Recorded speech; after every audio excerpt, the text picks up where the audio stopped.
Eu estava no velório do meu filho com meu neto. A madrasta malvada disse: "Suma daqui com esta criança, pois só me interessa a herança, que é toda minha." Meses depois, ela bateu na minha porta.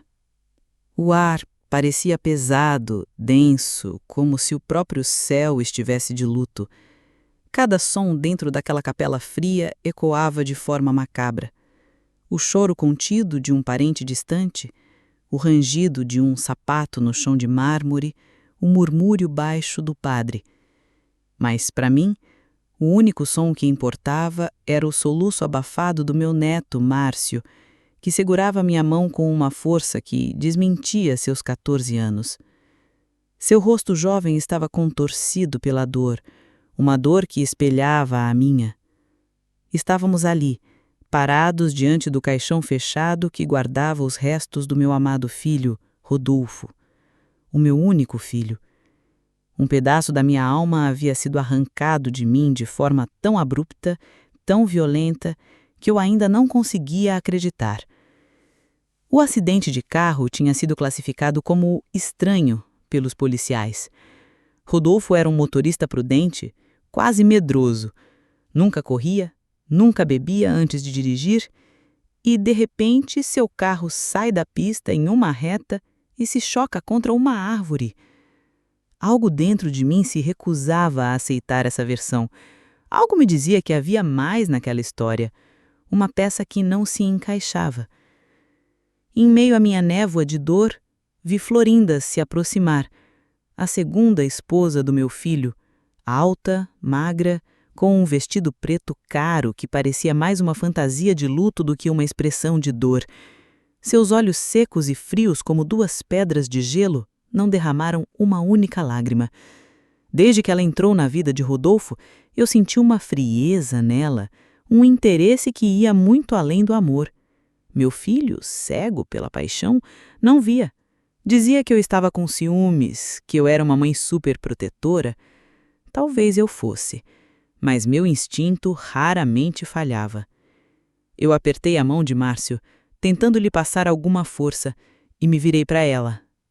"Florinda", comecei a dizer com a voz embargada, "eu sinto muito por..." Ela me cortou, sem cerimônia. Seu olhar desceu para o meu neto e depois voltou para mim, carregado de desprezo. Foi então que ela pronunciou as palavras que se cravaram no meu coração como cacos de vidro.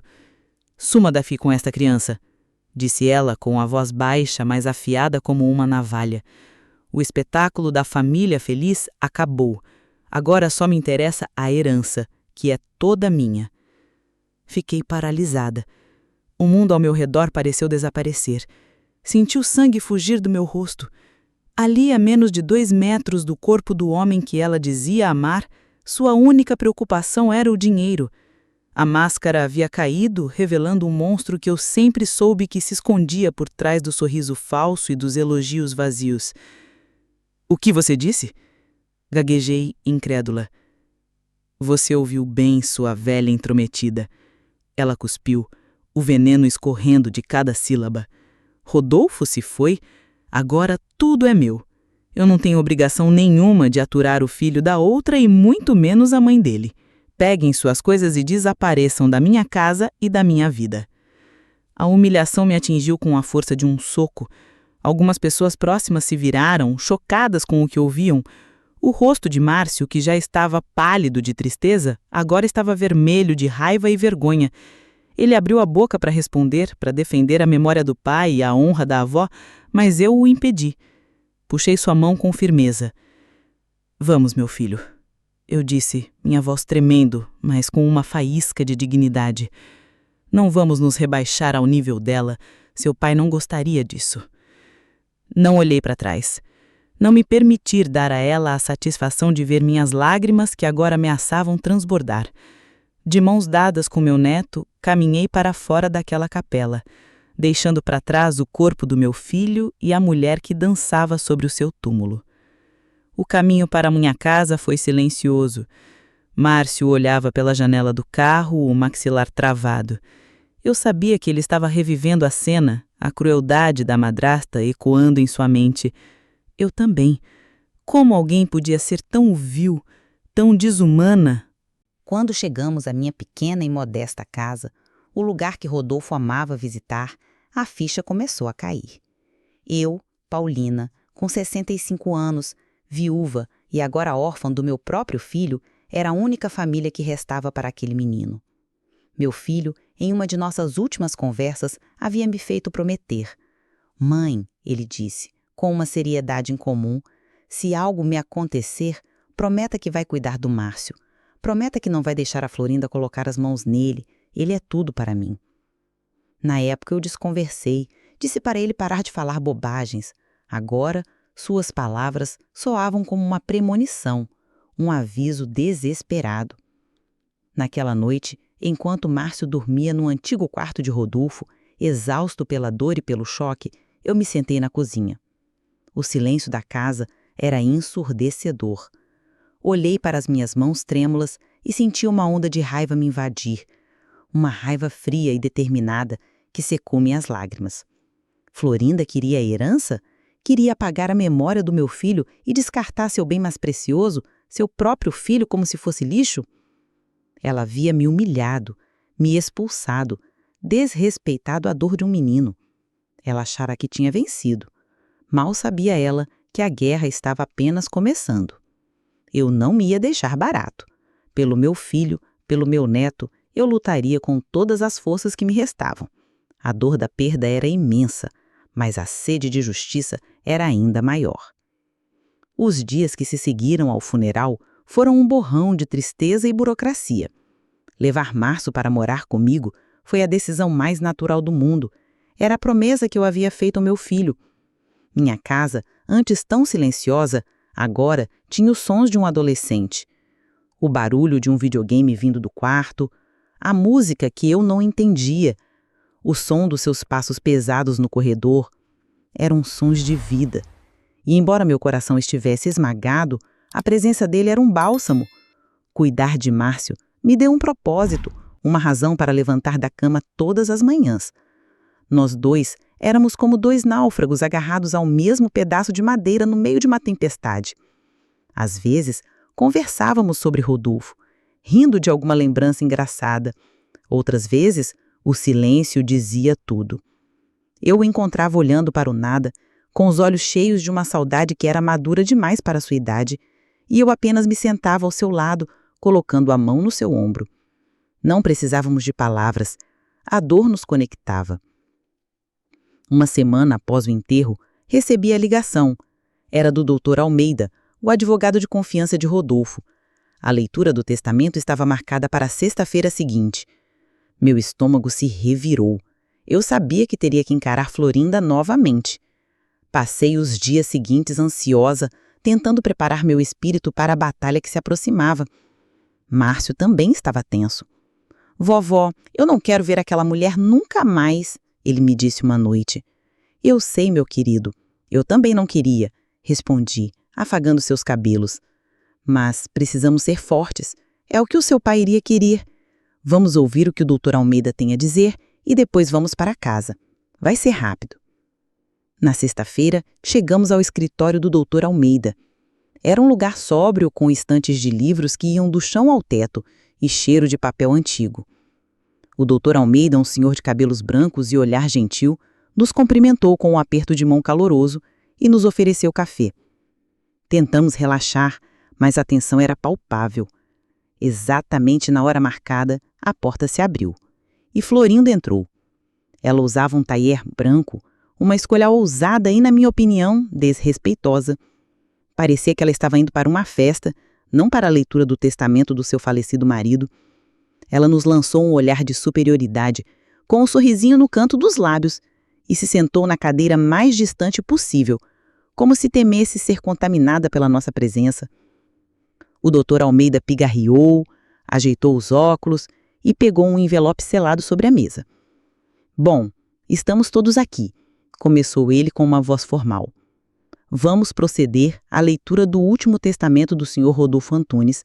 Ele foi claro em suas instruções." Meu coração batia descompassado. Segurei a mão de Márcio por baixo da mesa. Ele a apertou de volta. Florinda, por sua vez, cruzou as pernas e ajeitou o cabelo, parecendo entediada, como se já soubesse o resultado e estivesse apenas cumprindo uma formalidade cansativa. O advogado abriu o envelope e começou a ler. A linguagem era jurídica, complicada, mas a essência era clara.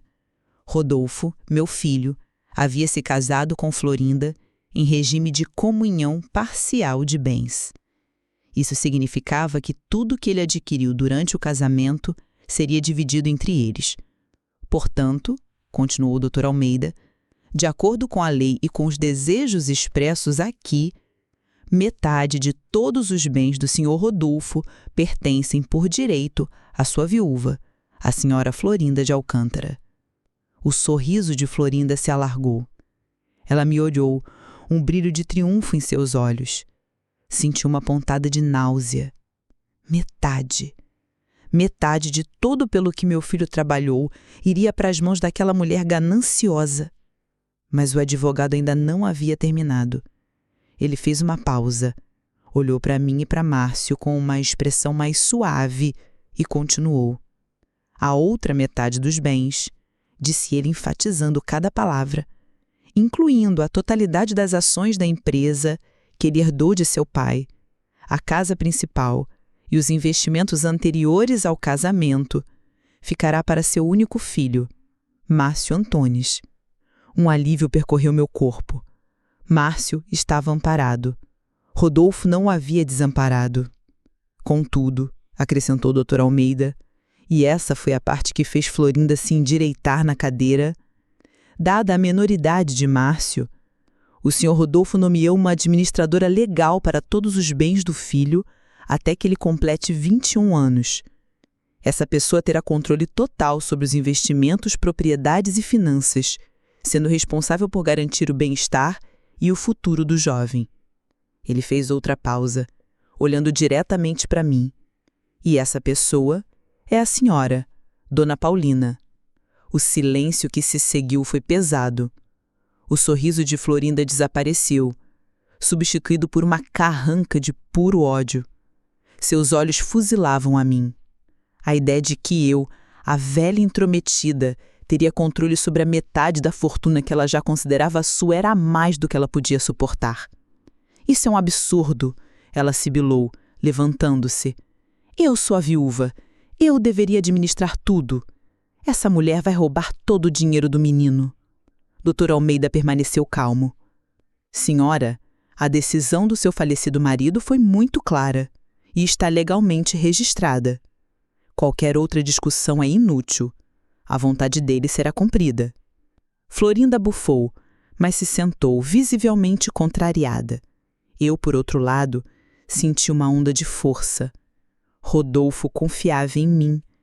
Ele sabia que eu protegeria seu filho de tudo e de todos, e especialmente de Florinda. A responsabilidade era imensa, mas a confiança que meu filho depositou em mim era um presente. Sua última declaração de amor. Ao sairmos do escritório, Florinda estava nos esperando. No corredor. Ela se aproximou, o rosto contorcido numa máscara de fúria. Aproveite enquanto pode, velhinha. Ela ameaçou em voz baixa para que só eu e Márcia ouvíssemos. Você pode ter o controle agora, mas metade de tudo aquilo é meu. E eu vou fazer da sua vida o inferno até conseguir cada centavo. Vocês dois vão se arrepender de terem cruzado o meu caminho. Eu apenas a encarei, sem dizer uma palavra. Puxei Márcio para perto de mim e fomos embora, deixando-a para trás, remoendo seu ódio. Eu sabia que ela não estava brincando. A guerra que eu previra havia sido declarada oficialmente. Ela tinha dinheiro e maldade de sobra, mas eu tinha algo muito mais poderoso: o amor pelo meu neto e a promessa que fiz ao meu filho. E eu não iria falhar. Sentamo-nos novamente nos mesmos lugares. A atmosfera, que já era tensa, ficou ainda mais carregada. Dr. Almeida tinha sobre a mesa um outro envelope, mais antigo, de papel amarelado. Sua expressão era séria, quase solene. Peço desculpas, começou ele. Houve uma sequência protocolar que eu precisei seguir. O primeiro documento que li foi, de fato, o último testamento do Sr. Rodolfo. Contudo, a maior parte do patrimônio dele é regida por um documento anterior, um que tem precedência legal sobre o testamento que acabamos de ouvir. Florinda cruzou os braços, impaciente. Que palhaçada é essa? O que pode ser mais importante que o testamento do meu marido? Dr. Almeida a ignorou e se virou para Márcio. Sua voz se tornou mais suave, quase paternal. Márcio, este documento é o testamento da sua mãe, Beatriz, a primeira esposa de Rodolfo. Senti um arrepio. Beatriz, minha querida nora que a vida levou tão cedo, vítima de uma doença terrível. Ela era uma mulher doce, mas incrivelmente inteligente e prevenida.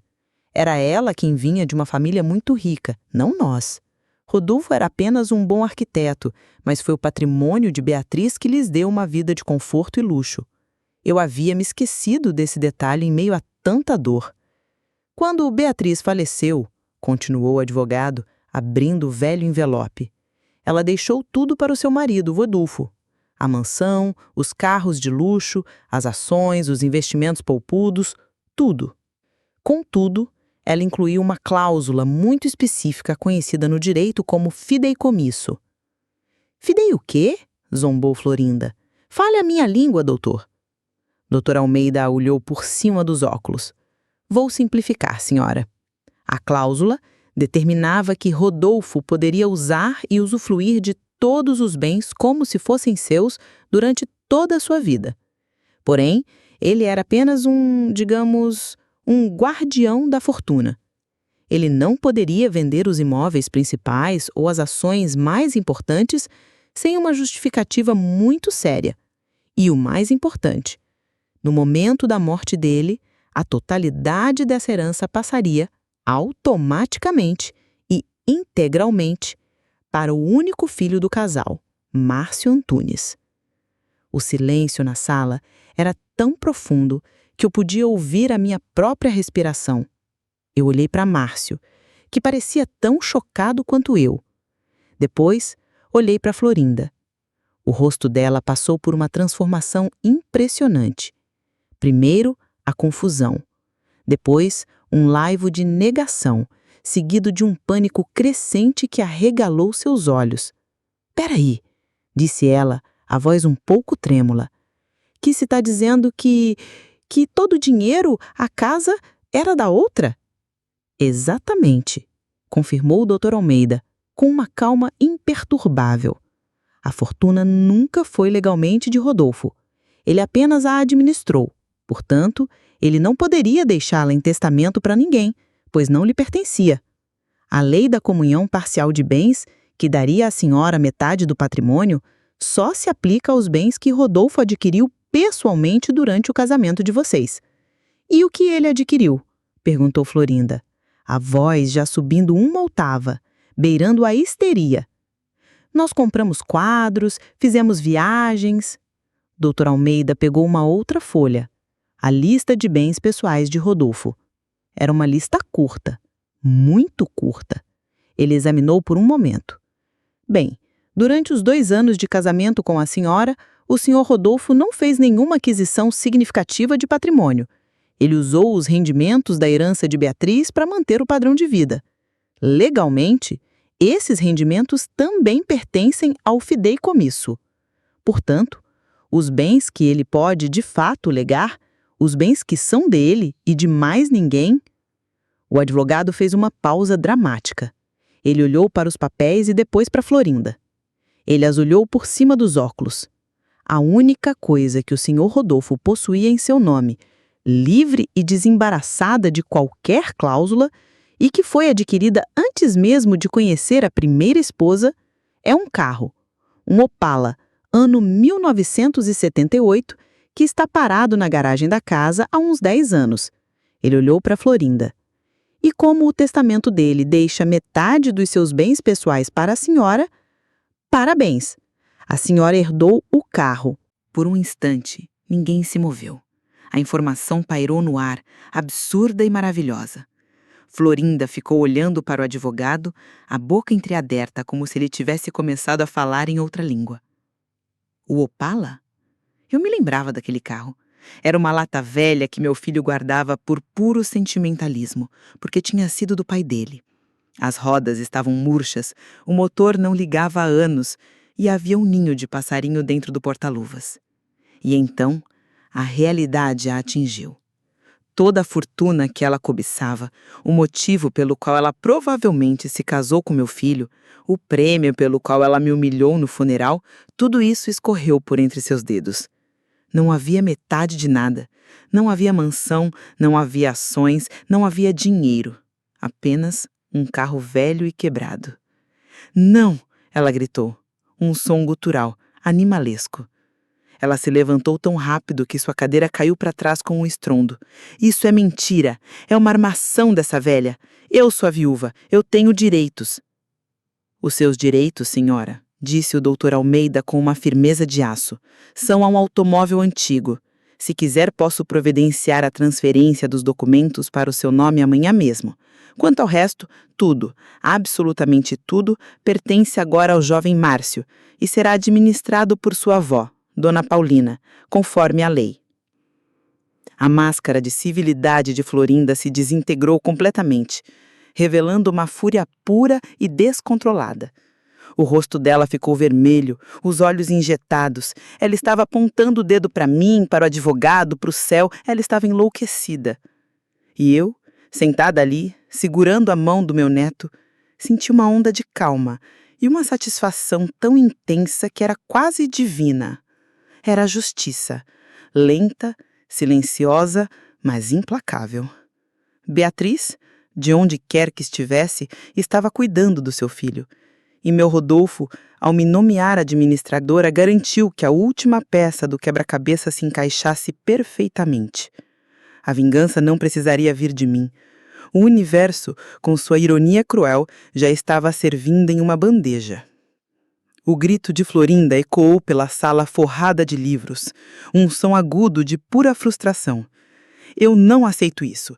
Eu vou processar vocês. Vou processar o cartório, o defunto, vou processar todo mundo. Isso é meu, eu mereço. Ela andava de um lado para o outro como um animal enjaulado, o rosto transformado numa máscara de ódio. Os olhos dela, antes frios e calculistas, agora queimavam com uma fúria descontrolada.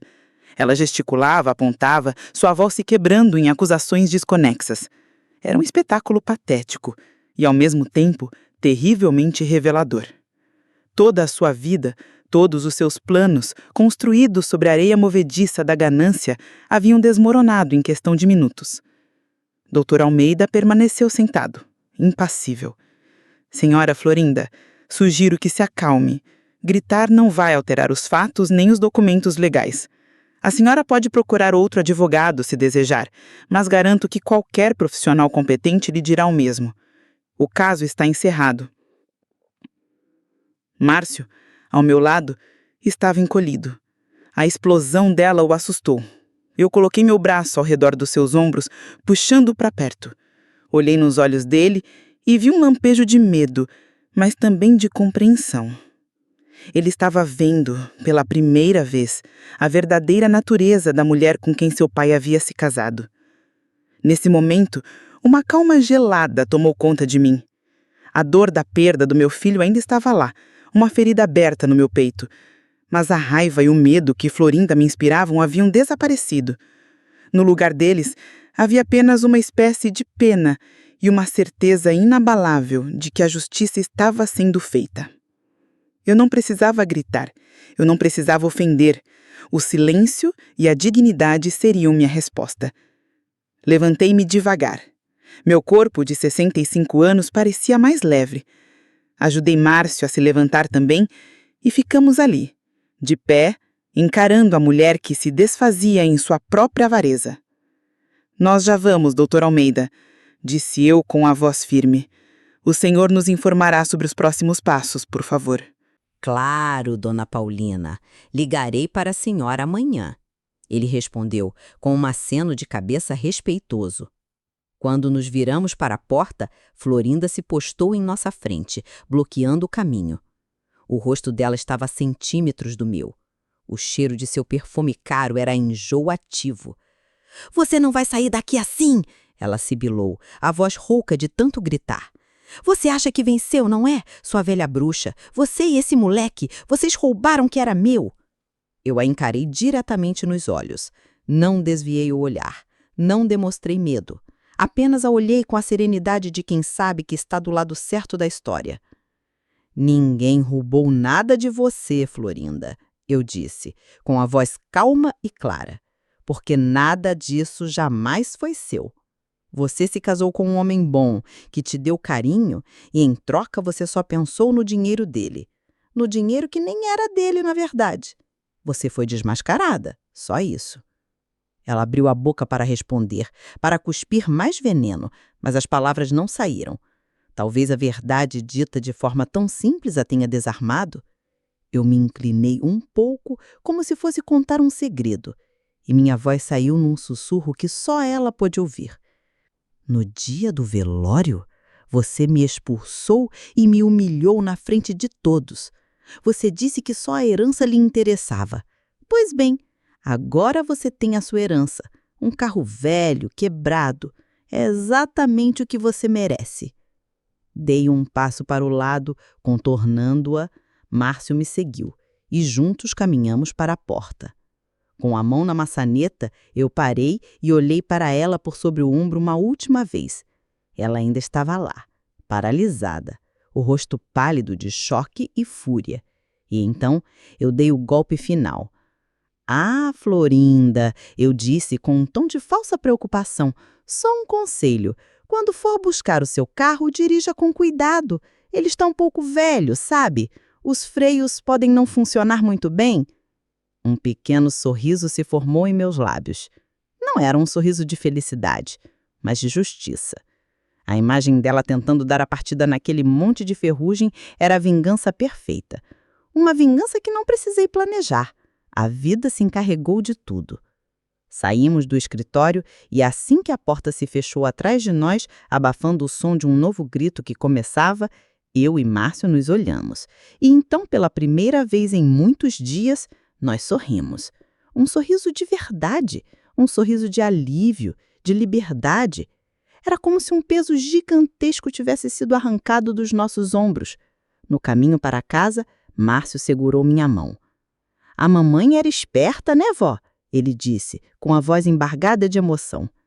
"Ela era, meu amor", respondi, sentindo as lágrimas finalmente rolarem pelo meu rosto.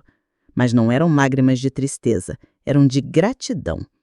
"Sua mãe amava você mais do que tudo no mundo, e ela garantiu que você ficasse bem, não importa o que acontecesse." Naquela noite, a casa parecia mais leve. Conversamos sobre o futuro, sobre a escola de Márcio, sobre a faculdade que ele sonhava em fazer, sobre as viagens que faríamos juntos. O dinheiro, que para Florinda era um fim em si mesmo, para nós se tornou um meio para honrar a memória de Rodolfo e Beatriz, construindo uma vida boa e honesta para o filho deles. Eu sabia que a jornada não seria fácil. A dor da saudade do meu filho me acompanharia para sempre. Mas ao olhar para meu neto, que agora ria de uma piada que eu contei, vi a continuidade do meu Rodolfo, vi a força de Beatriz, vi o futuro brilhante, livre da sombra da ganância e da maldade. Florinda nunca mais nos procurou. Ouvi dizer que ela tentou contestar os testamentos, mas nenhum advogado quis pegar a causa. A última notícia que tive foi que ela vendeu o velho Opala para um ferro velho por uma ninharia e se mudou da cidade. Desapareceu, levando consigo apenas o seu ódio e a sua derrota. E nós seguimos em frente, eu e meu neto. Juntos encontramos um no outro a força para superar a maior das dores. E no fim, a vingança mais doce não foi ver a derrota de Florinda, mas sim construir a nossa própria felicidade sobre as ruínas da maldade dela.